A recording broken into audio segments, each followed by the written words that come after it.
from Gene. Looks like Duran's woken up. Let's go see how he's doing.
Per your wishes.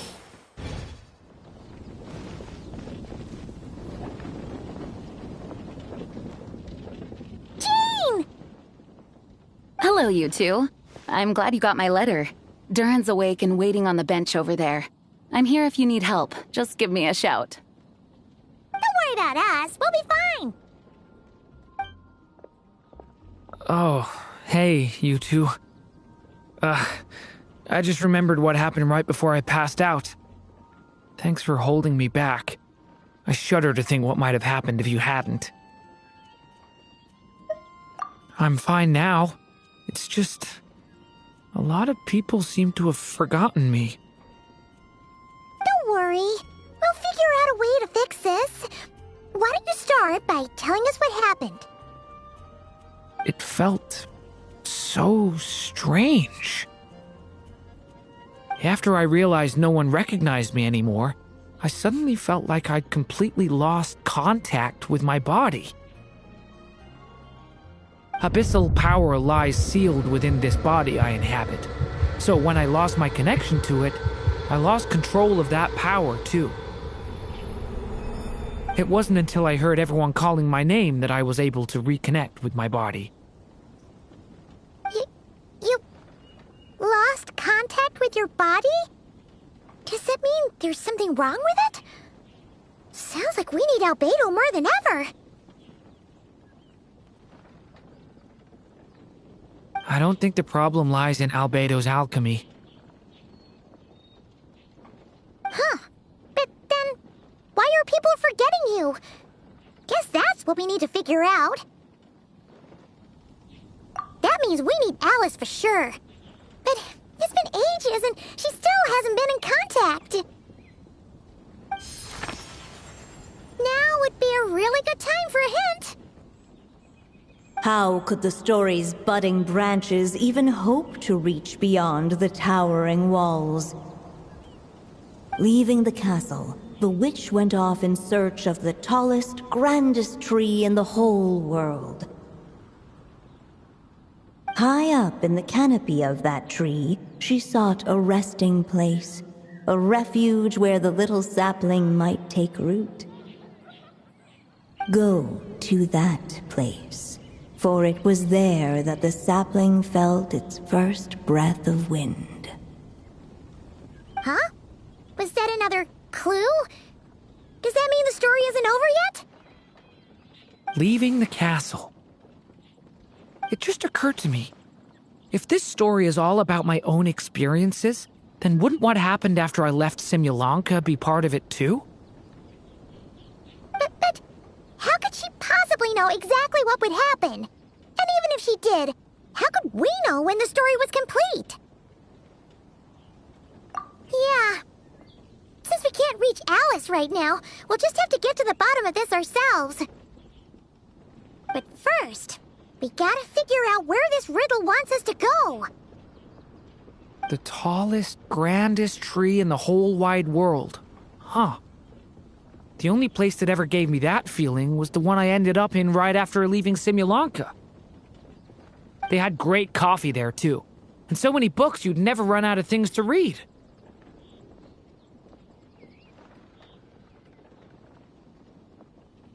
think about it. Our search in Mondstadt began in a library, right? Well, Sumeru City's got one of those too, and it's absolutely huge. What do you say? Should we try looking there? Huh. That does kind of make sense. And it's not like Paimon's got a better idea. Alright, let's just give Jean and the others a heads up first. Well, it sounds like you've got a plan, so I won't interfere. All I ask is that you stay safe. Albedo won't be back for some time, and until he is, we can't know for sure how dangerous Duran might be in his current state. I'm so sorry about what happened before. Believe me, I'm not blaming you, and neither is anyone else here. If anything, it's the opposite. We're all just worried about you. Worried? About me? Come with me. I want to show you something. As soon as they heard you were awake, they all hurried over to see how you were doing. You all came to see me? A little birdie told me you're working on finishing a storybook. So maybe all those people losing their memories is just a plot twist, waiting to be resolved. Miss Lisa, you always seem to know how to put my mind at ease. Please, everyone, don't worry about me. When I get back, I'll find a way to complete my mother's story, and the one we started, too.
Whew. After the library hunt in Mondstadt, it's not as if Paimon was expecting this to be easy. But this... yeah... this is something else. Where do we even begin? Even the clue this time seemed kind of cryptic. Yeah. Guess the best we can do is stay on the lookout for more weird things going on.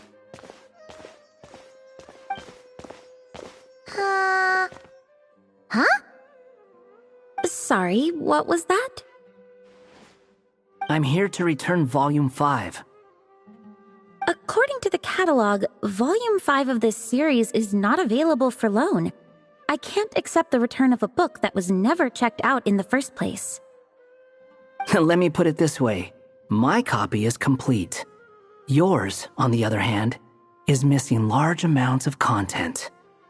So you should swap it for mine instead. Sir, you have to understand. Managing a library is a serious business, and we have protocols in place for this kind of thing. I can't just replace an important volume in our collection based on nothing more than your word.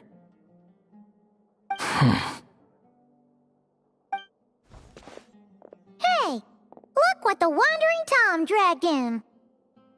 Oh, it's you. And, what is it you're doing here? I'm a traveling scholar, as you know. Isn't a library the most natural place for me to be? Well, the last time we saw you was all the way in Not Cry. Paimon just didn't expect to suddenly see you in Sumeru, that's all. There were some things I needed to come back and take care of. Some documents had gone missing, so I tracked them down, restored them to their original condition. And now, I'm here to return them. And considering what I'm planning to do next, it feels like a weight off my shoulders. What's going on with you, huh? You look like a kicked puppy. Hat guy. Ah, at least you haven't forgotten about me. What's that supposed to mean?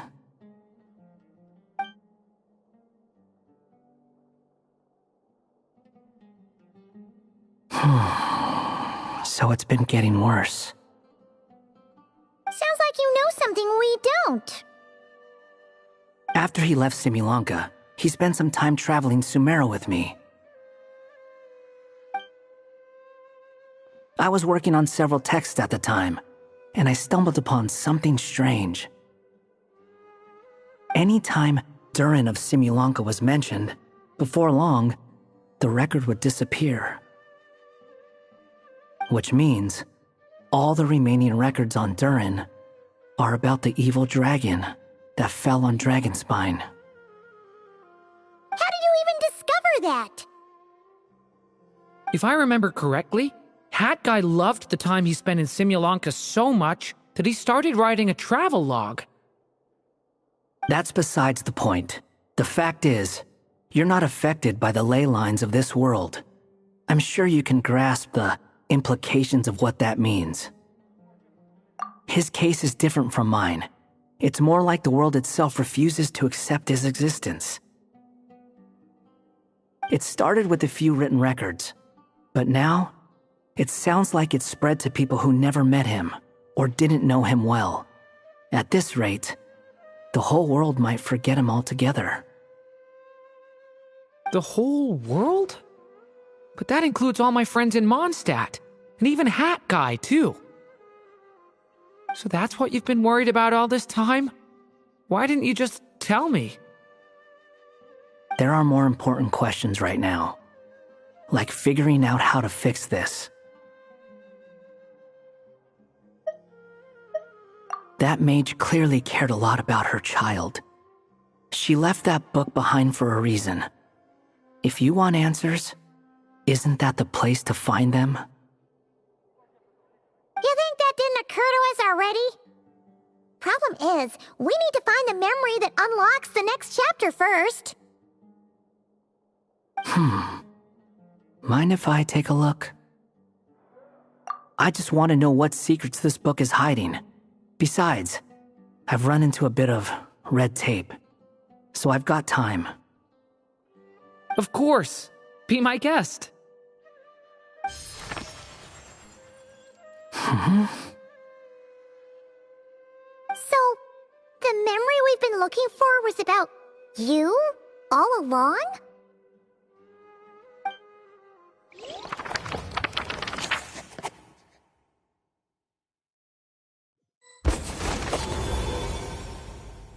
The little dragon became companions with a stray cat with dark blue fur. It was a friendship born of all they had in common.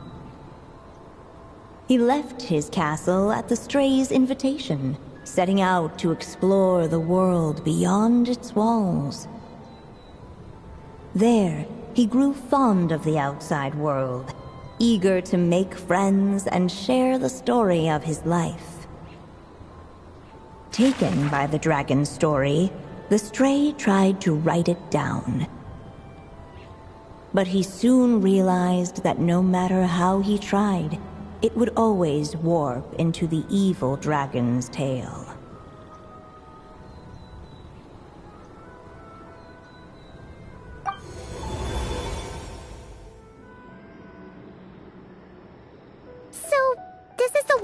this chapter takes place? Looks like we're at the top of some kind of gigantic tree. This one must be about what happened to me when I first arrived in Tevat. No wonder the memory that unlocked it was about Hat Guy. Most of my memories from that period were. Hold on. Anyone want to explain how I ended up looking like this? Maybe you've become a character in the story too. You see me as a stray cat? A wandering Tom, to be exact. You should count yourself lucky. Of all Durin's friends, your character is by far the most memorable. Maybe it's because I've known Hat Guy for longer, so my impression of him is more vivid than the others. Vivid? Then how come you haven't changed one bit? Guess that means the impression the Traveler left was so vivid, it didn't need changing.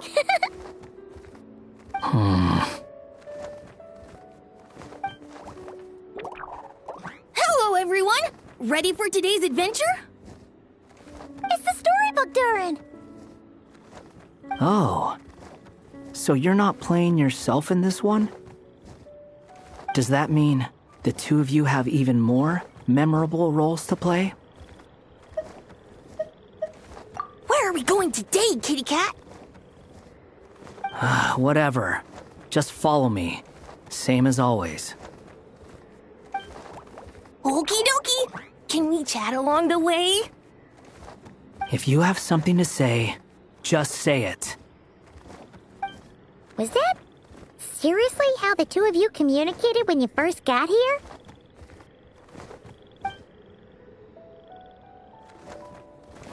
Yep.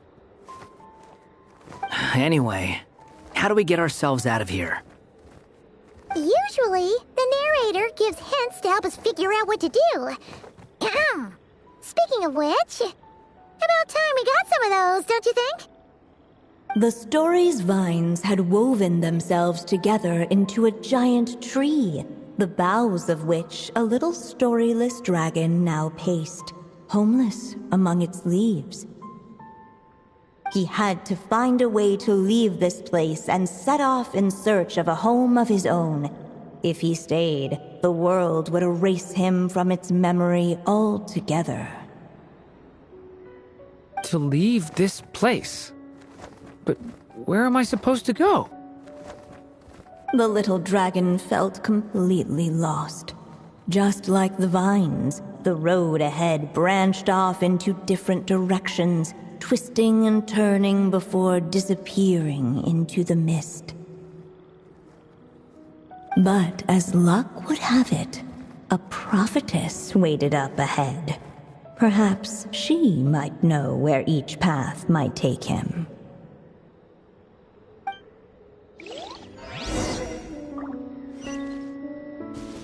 Hup!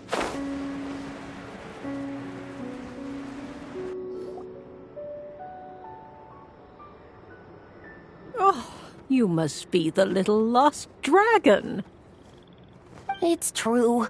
My friends and I are lost. This meeting was no accident. The prophetess was in fact the seer witch, here to present her promised gift. The seer witch. Oh yeah! That's Mona's teacher, right? The old hag? Insolent child. I am the seer witch, your prophetess, not some old hag. Sorry! Now, little lost dragon, I have come to bestow the gift I once promised. A prophecy. A prophecy? Hear me now, for my prophecy is this. One day, the dragon from beyond the castle shall be reborn, and none may avert its coming. The wind took the prophecy and swept it off into the distance. And so, the little dragon was shown a path to wander.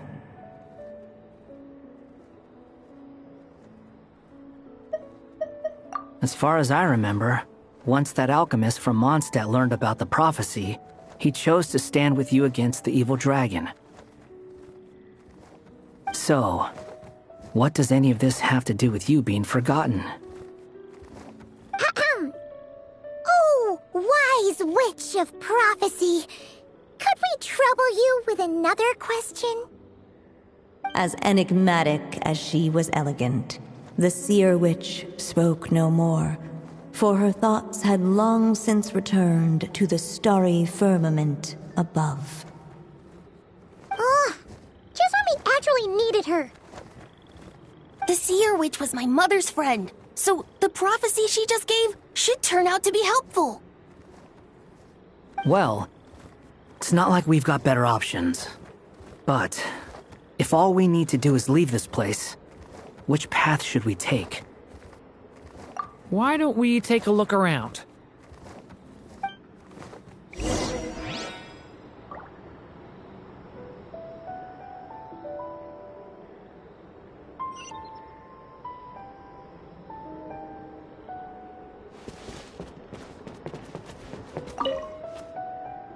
As enigmatic as she was elegant, the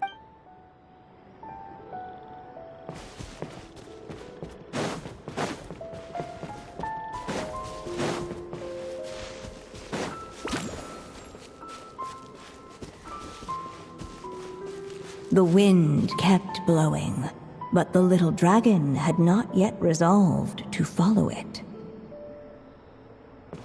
Before him lay a foggy path, and where it might lead he could not tell.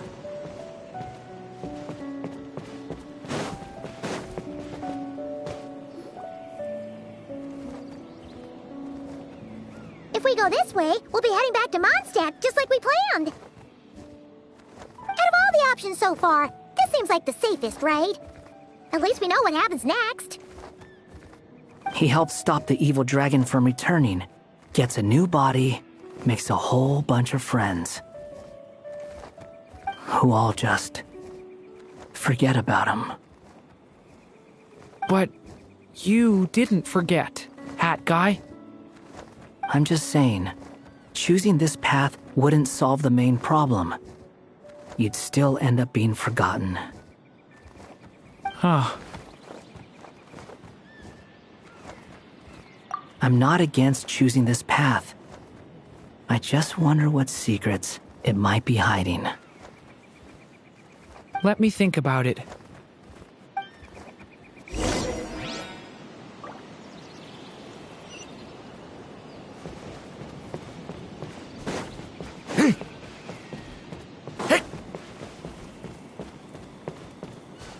I still think you should keep going, little dragon. If you leave the castle, you can accomplish something amazing and make a bunch of friends along the way. Really? Then let's go! Unable to preserve his story, the little dragon wandered astray. Fortunately for him, a certain prophetess had left behind a prophecy to guide him. The wind took the prophecy and swept it off into the distance, and so the little dragon was shown a path to wander. Following the wind's guidance, the little dragon made his escape. In turn, the prophetess affirmed the little dragon's choice, leaving an extra secret as her parting gift. Now that you've made up your mind, I shall keep my promise by explaining fate's little trick. Long, long ago, the gods of the high heavens gave the world outside the castle a magic of its own. They called it storytelling. It was a magic of almost unshakable power that governed how people met, grew close, and understood one another. Each person had a story meant for them and them alone. One whose ending was written in the heavens long ago. In truth, your story and the evil dragons are simply two versions of the same tale, and that is something the magic of storytelling cannot abide. Beyond the castle's walls, your story cannot take root, for the evil dragon's tale has done so already.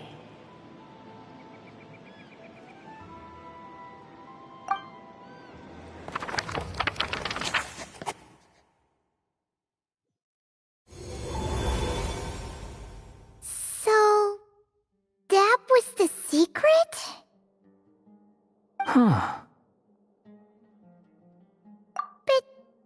But what does that mean?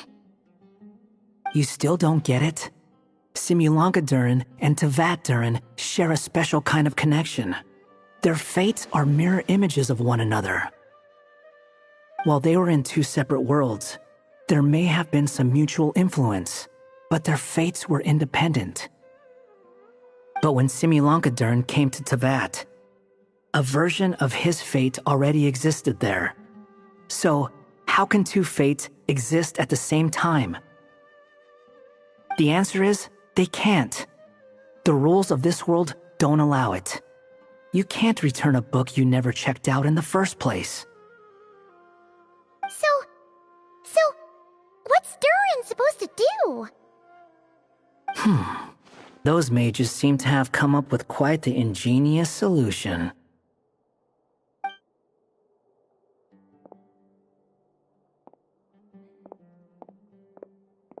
I'm here to make a return. As I said, there's no record of Volume 5 of this series ever being checked out. Then just think of this as Volume 6. Based on what I know, the author was planning on publishing another volume anyway.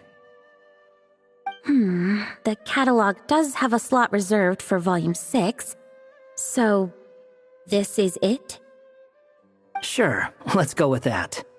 All you need to know is, I'll be the one writing this series from now on. You... What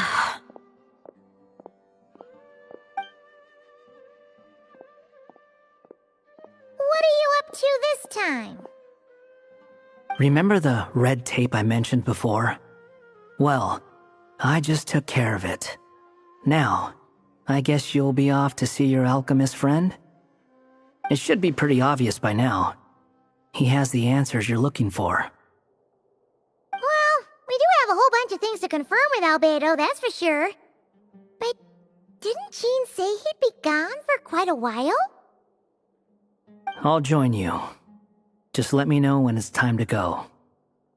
Hat guy? Don't sound so surprised. I'm part of this story too, aren't I? I'm just playing my role. Well, yeah. But it's not that. I just feel like you want to help, but something's holding you back. When I first realized you were being forgotten by the world, I thought it might be because you spent too much time with me.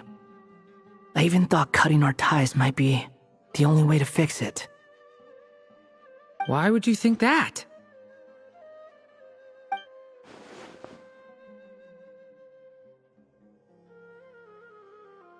It doesn't matter now. Judging from the answer this book has given us, I was probably overthinking it. Just as well, with the ley lines rejecting him like this, the people who still remember him are his only remaining connection to this place. If that last fragile tie was broken, who can say what devastation his unbound body might unleash? And to think I'm one of the people keeping you here, instrumental in helping change your fate. Can't say I saw it coming. Well, if it's good enough for Hat Guy, it's good enough for me. After all, he is about as odd as humans get. Excuse me? With some people, even if you try asking a simple question, they'll always give you a complicated answer. And the more you ask, the more complicated it gets. Truth is, Hat Guy's just that kind of guy. Whatever. All I needed was a yes or no, so we can quit it with all the back and forth.